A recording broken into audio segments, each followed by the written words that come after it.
Hello and welcome to Frankly Speaking, where we dive deep into regional headlines and speak with leading policymakers and business leaders. I am Katie Jensen. It has been another dire week of death and destruction in Gaza as Israel's bombardment continues. With more than a month of no fuel allowed to enter the Gaza Strip, UN agencies have warned they will be forced to close imminently, shutting down shop for the first time in 75 years, leaving hundreds of thousands homeless without access to food, water or shelter. It comes in a week where Israel launched a strike on Gaza's largest hospital, reportedly raiding emergency rooms and the maternity ward, housing dozens of premature infants. On this episode of Frankly Speaking, we hear from Juliet Tuma, the Director of Communications at the UNRWA, to ask about the impact of the fuel blockade on their operations, whether Israel has any justification for targeting a civilian hospital, and how aid agencies are grappling with the staggering loss of 102 colleagues in what has become their deadliest conflict to date.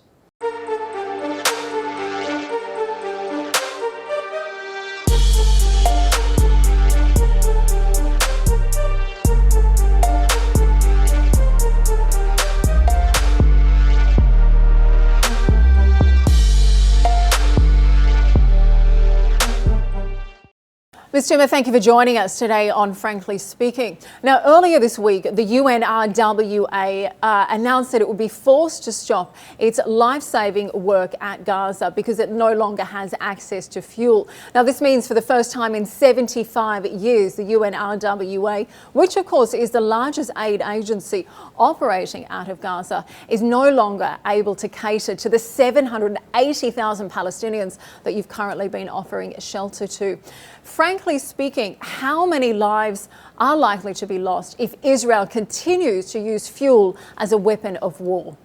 Thanks so much, and great to be with you. Look, yesterday we got a small shipment of fuel, less than half a truck of fuel that we are going to be using only for the pickup of supplies that have been coming through Rafah, through the borders with Egypt.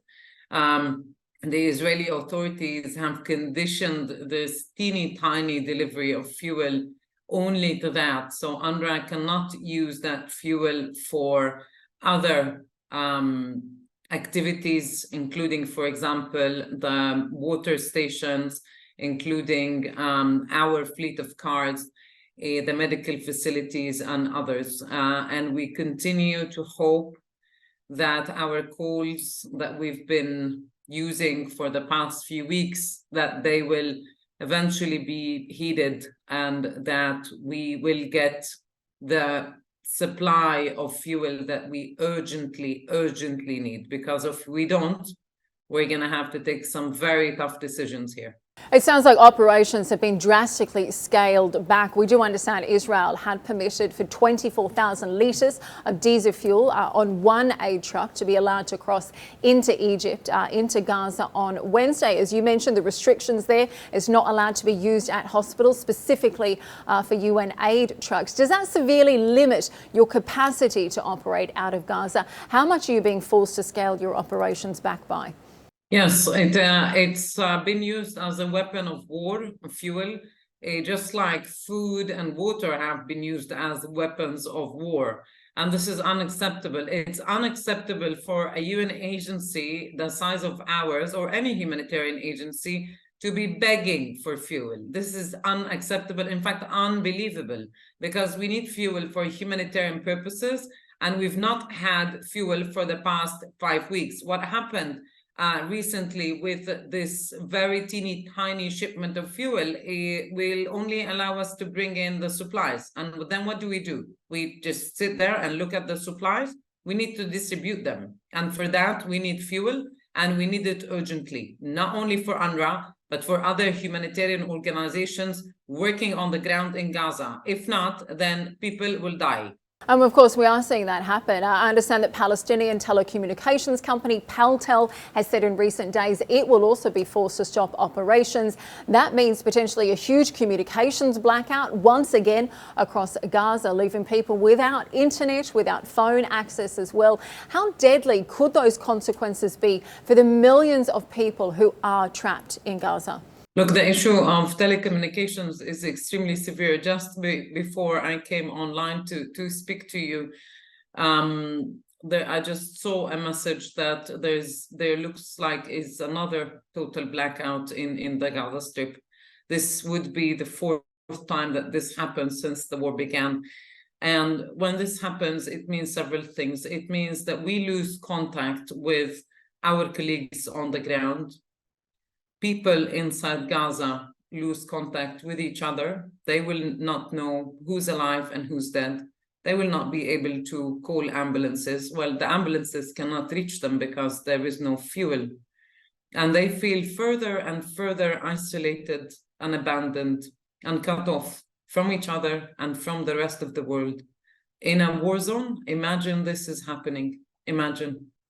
And of course, recently we saw the White House come out. They proudly announced they had helped negotiate a daily 4-hour pause in the fighting. One of the big reasons behind that was allegedly to let this urgent humanitarian aid in. But would you say that that is essentially pointless if you don't have the fuel to be able to meet these aid trucks? And how many millions of dollars worth of aid is likely to go to waste if this fuel blockade continues? What is really, really, really needed right now is a ceasefire.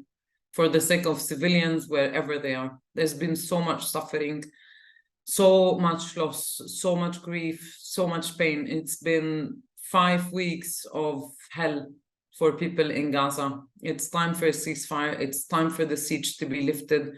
It's time for supplies to go in on a regular basis, to flow. It's time. It's overdue. For the sake of our humanity and whatever is left of our humanity, there has to be a ceasefire. There has to be.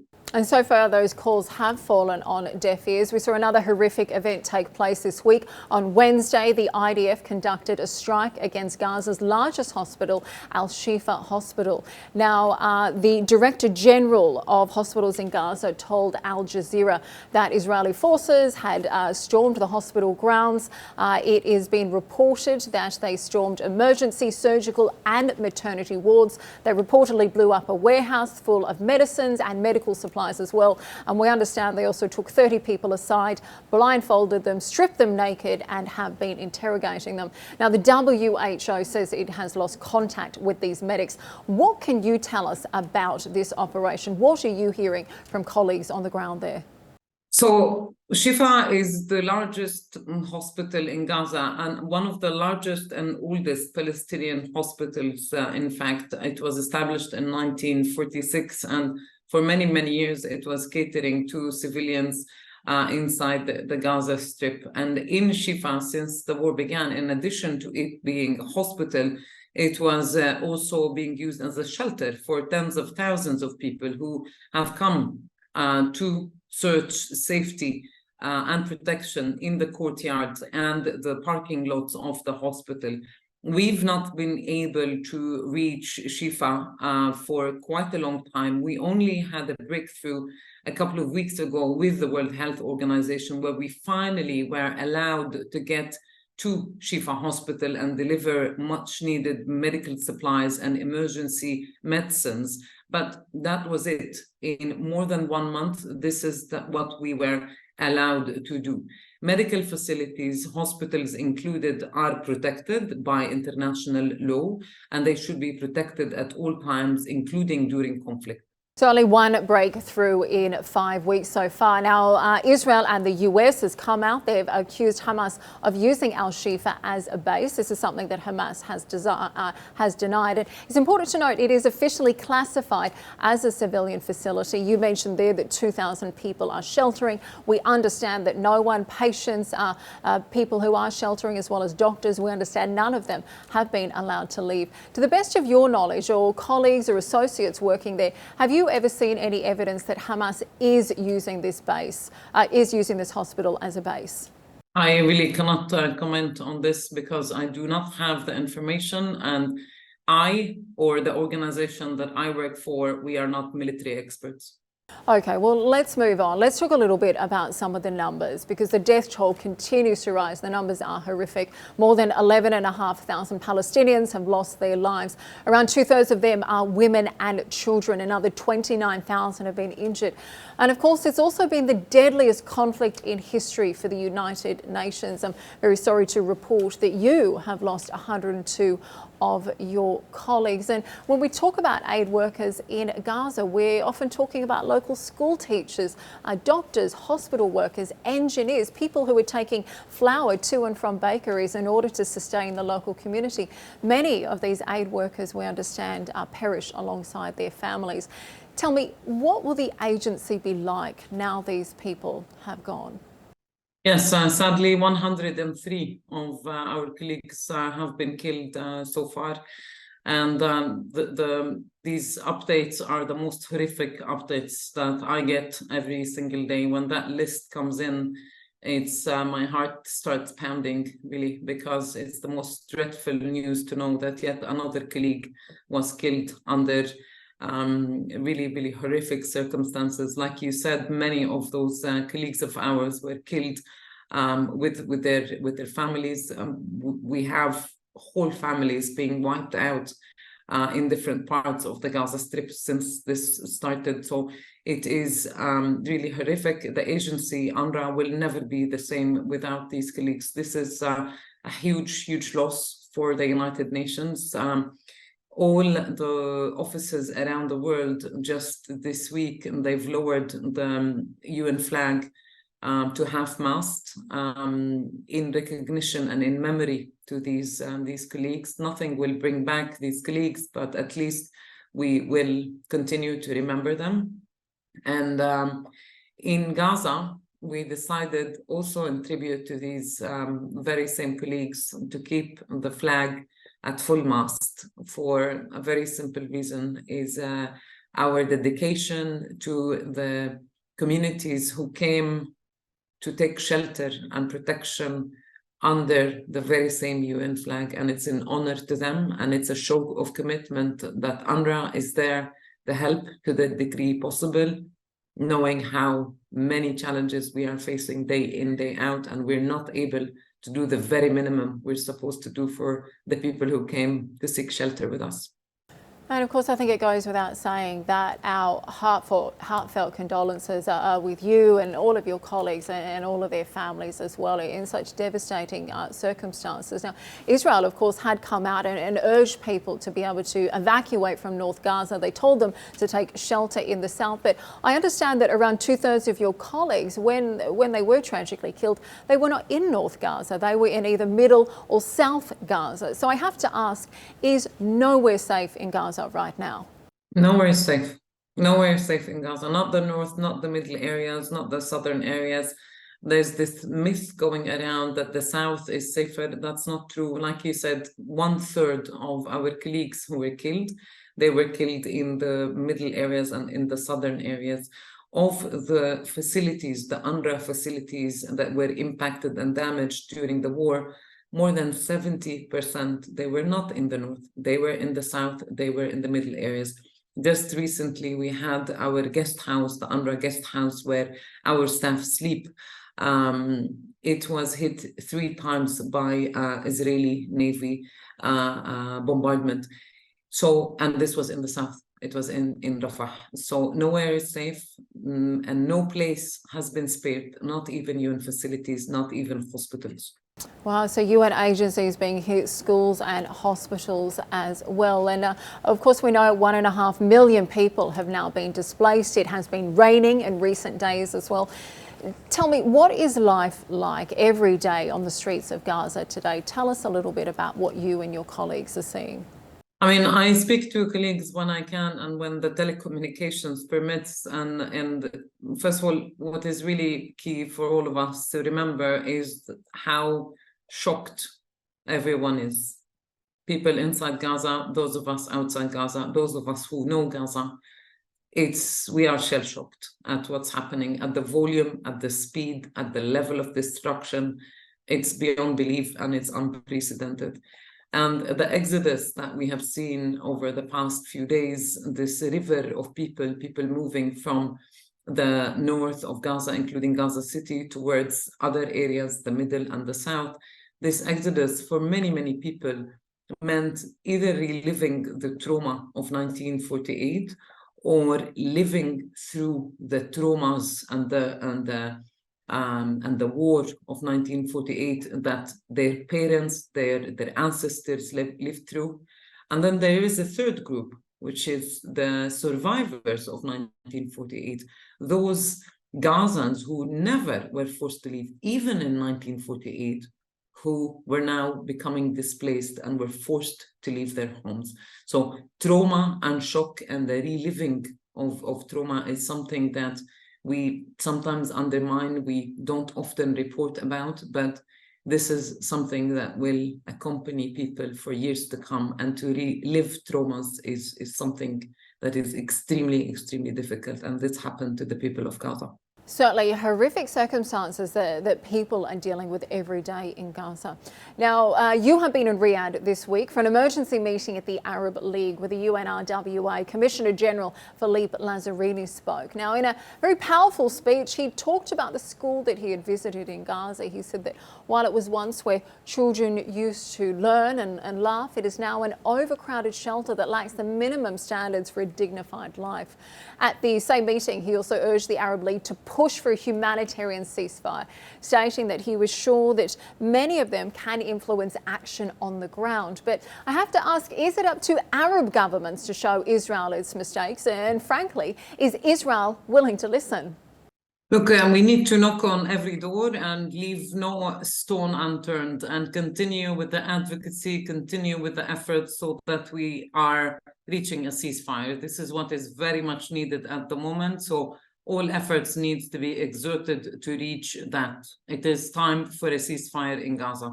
And those repeated calls for a ceasefire have repeatedly fallen on deaf ears. And it's a message Mr. Lazzarini has been talking about for some time. He also spoke at the international conference in Paris, where he warned of the dangers of double standards and the ongoing campaign aimed at dehumanising Palestinians. Likewise, you told the BBC recently, similar to what you've said today, that history is repeating itself with foreign displacement and collective punishment for the Palestinians. Now, you have worked for the United Nations for 2 decades. For more than a decade, you've been specifically focusing on the Middle East. Do you think Israel is ready to listen now, if historically that has not been the case?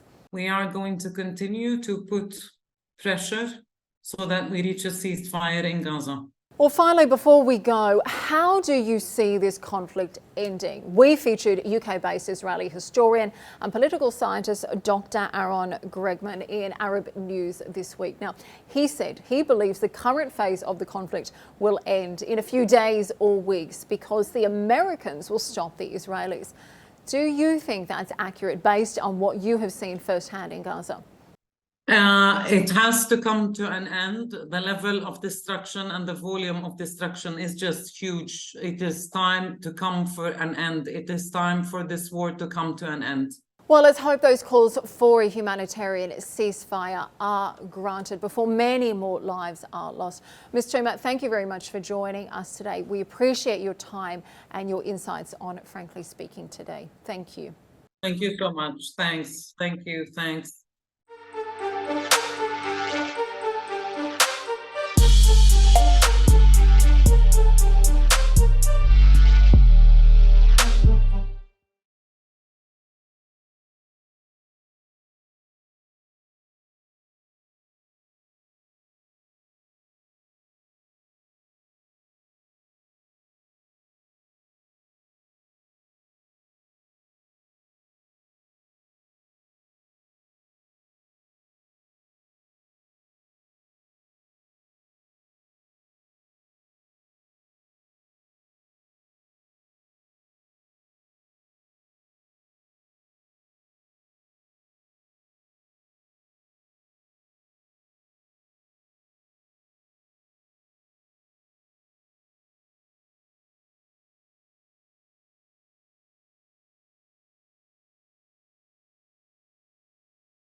evacuate from North Gaza. They told them to take shelter in the south. But I understand that around 2/3 of your colleagues, when they were tragically killed, they were not in North Gaza. They were in either Middle or South Gaza. So I have to ask, is nowhere safe in Gaza right now?